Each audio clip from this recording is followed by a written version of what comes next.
On the morning of May 10th, an estimated 1,500 people assembled on Promontory Summit.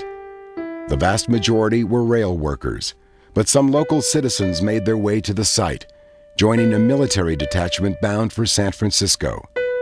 All gathered under a flag that featured 36 stars.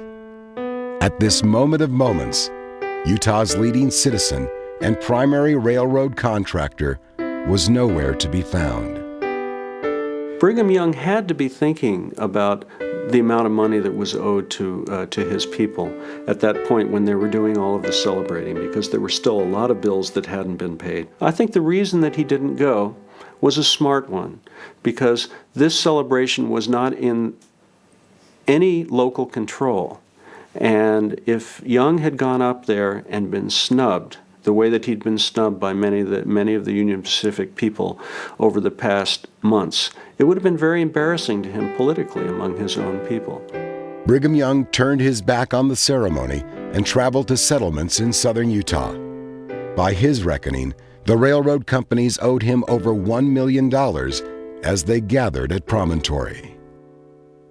The ceremony moved to its final stage, and a rail spike of pure gold was presented. But counter to folklore, it was never hammered as the final spike.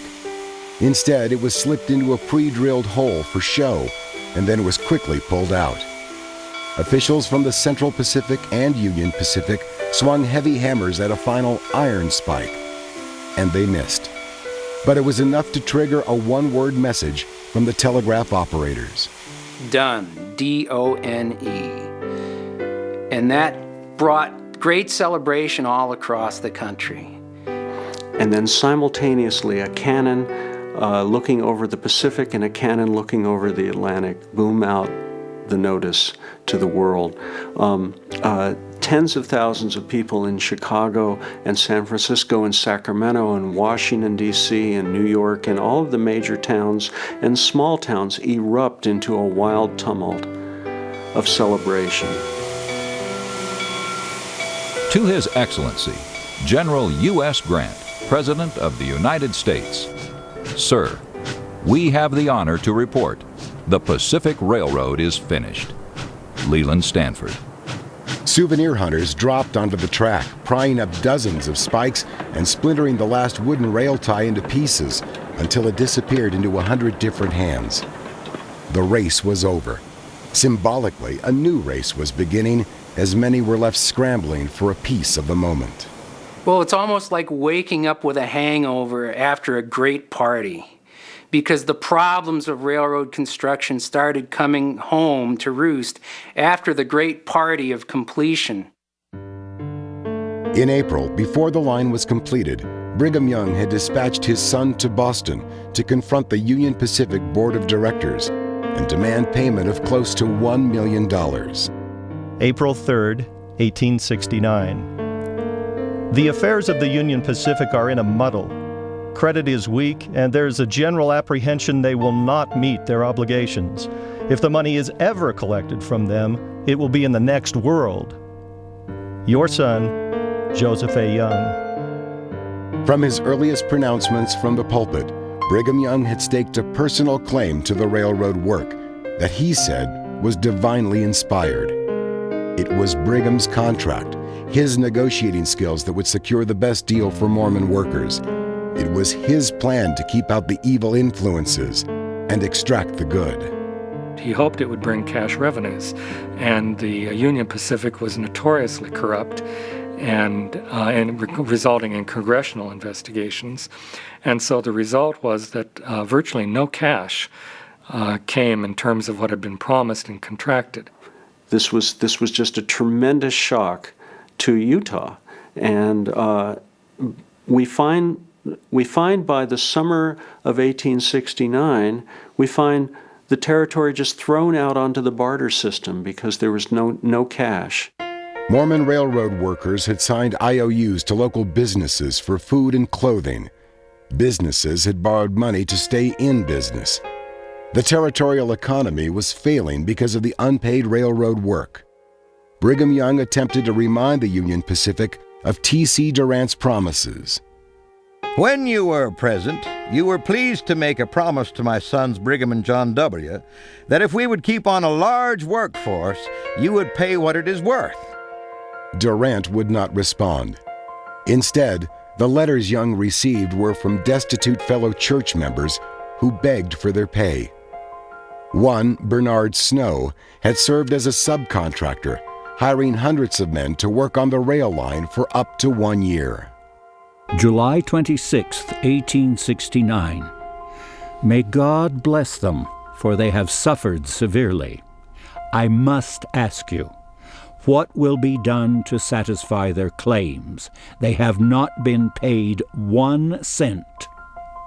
Bernard Snow.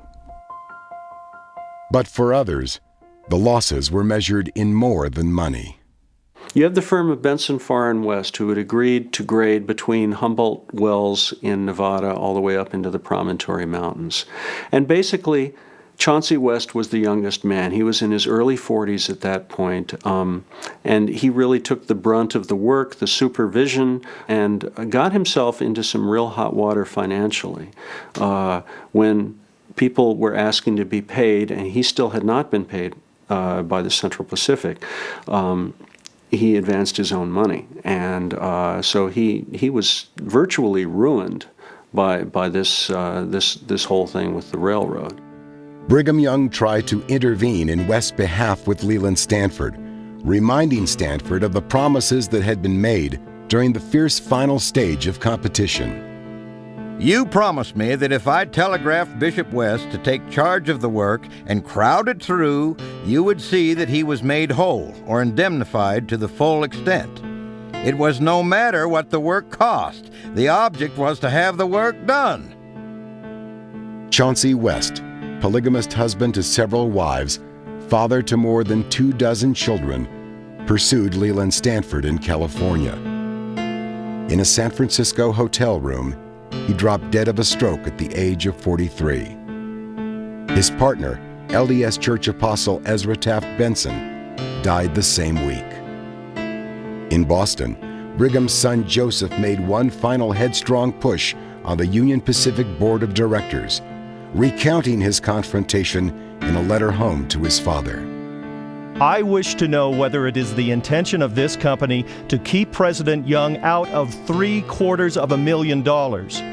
If so, the Union Pacific will swindle the very men who built the railroad. Remember, the road is out in our country, and I think we can pull hard enough so you can feel it on the other end. At one point, one of the board members threatened Young that he was going to have the Army descend upon Utah and take out the LDS command. And Young replied that he would go to the courts. And he said, if it's necessary, then this will be a fight to the knife. Brigham Young viewed the threat of military intervention as an excuse for anti-Mormon forces to destroy the kingdom of God in the American West. He put John Sharp, a lawyer, Mormon church leader, and railroad contractor, in charge of negotiations with the Union Pacific. Brigham also worked to quell the fears of financial panic in the Utah Territory. He suspended church tithing payments, used church food storehouses to feed the hungry, and urged his followers to put cooperation above profit and debt. The embarrassment caused me by the failure of the company to pay me as per contract means the whole business of our territory is suffering greatly, and our merchants are severely cramped, having advanced means to the graders of the road, who are unable to pay because the company has not kept their engagements with me. It soon became clear that a handful of well-connected deal-makers had made millions in building the Transcontinental Railroad by being on the inside, skimming profits, and walking away when they could. Despite being one of the earliest investors in the Union Pacific, Brigham Young had been one of the many left on the outside. So obvious was the economic slight that another unpaid contractor actually took pity on Brigham Young.